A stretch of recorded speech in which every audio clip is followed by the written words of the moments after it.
In the high-stakes world of geopolitics, every so often a new weapon comes, in the high-stakes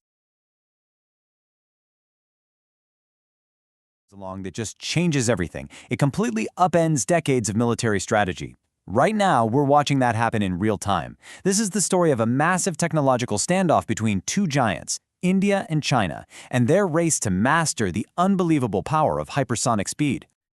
Okay, so here's our game plan for this explainer. First, we're going to look at the threat itself, China's hypersonic arsenal. Then, we'll dive into why these missiles are such a game changer.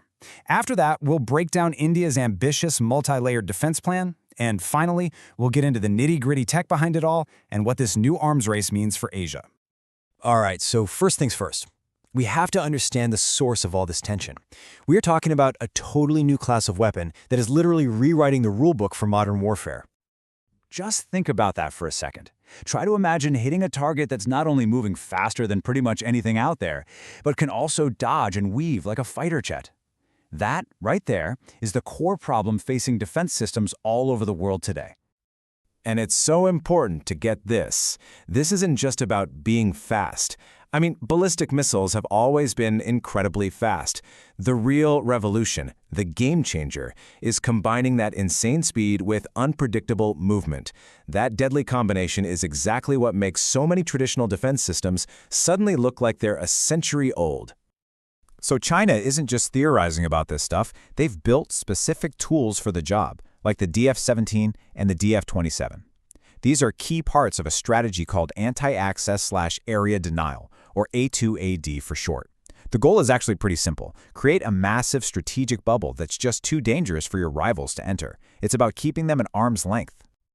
Now, this whole arms race didn't just pop up out of nowhere. It's built on a long, complicated, and very tense history. You can draw a straight line from the 1962 war, which was a real wake-up call for India, all the way to the recent deadly clashes in the Galwan Valley. Each one of these conflicts has lit another fire under India to modernize its military, and fast. That history is the engine driving this whole confrontation. Okay, so we've established the threat, but let's dig a little deeper here. What is it exactly that makes these hypersonic weapons so terrifying? Why does it seem like they're, well, almost unstoppable? Before we can really get into India's answer, you have to appreciate the sheer scale of the problem they're trying to solve. It's not just one thing. It's a perfect storm of several factors that all work together to make this an absolute nightmare for defenders. Think about how you'd normally stop a missile. You detect it, track it, predict its path, and then intercept it. That's called the kill chain.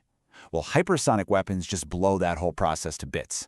The reaction time is almost zero, they fly low to duck under radar, and their crazy maneuverability means you can't predict where they're going. I mean, just look at this number. It's staggering. Your response time plummets from about 20 minutes for a traditional missile to less than 60 seconds. That is not enough time to get the right people on the phone, let alone have a meeting. There is barely enough time for a single human to process the information and make a decision. This is probably the best way to visualize the difference. A ballistic missile is like a cannonball. Once you figure out its arc, you know exactly where it's going to land. It's predictable. A hypersonic glide vehicle, on the other hand, that's like a flat stone skipping across a lake. It makes sharp, unpredictable turns, and you have no idea where it's going to go next. It completely defeats tracking systems. Okay, so you've got this nearly unstoppable weapon hurtling towards you. What do? Well, India's plan isn't to rely on a single magic bullet. It's a much more complex, much more ambitious strategy. India's answer is what's called a defense in depth. The whole idea is, instead of trying to get it right with one shot, you create multiple opportunities to take the missile down. Your first shot is in the boost phase, right after launch, when it's big, hot, and slow. If you miss, you try again in space. And if that fails, you have one last chance, in the final seconds before impact, with super fast interceptors. Sounds good on paper, right? But how do you actually build a shield like that? Well, it all comes down to some seriously cutting-edge technology being developed by India's Defense Research and Development Organization, the DRDO. So, what's in India's toolkit? It really boils down to 4 key pillars. First, you need an AI-powered command and control system, the brains of the operation, to make decisions faster than any human possibly can. Second, you need scramjet interceptors, just to have the raw speed to catch these things. Third, you absolutely need satellites in space to see them coming. And finally, looking ahead, they're working on directed energy weapons. Think high-powered lasers. But at the end of the day, this isn't just a science project. There is a huge geopolitical message being sent here. As the source material points out, every single successful test sends a signal to China. Your tech advantage is not going to go unchallenged. The real goal is to restore a sense of balance in Asia by making it clear that trying to intimidate with superior technology just isn't going to work. And all of this brings us to the final and maybe the most crucial piece of the puzzle. What does this high-tech duel mean for the bigger picture, for the region, and for global stability as a whole? I love this slide because it lays out the whole technological chess match perfectly. For every single advantage China puts on the board, be it speed, maneuverability, or stealth, you can see India's specific countermove. Scramjets to match the speed, AI to try and predict the unpredictable, and satellites to take away the advantage of stealth. But here's the really tricky part. Building a better shield, as good as it sounds, creates a whole new set of dangers. The number one risk, as the source highlights, is a non-stop, tit-for-tat arms race. They build a faster missile, you build a faster interceptor, and on it goes.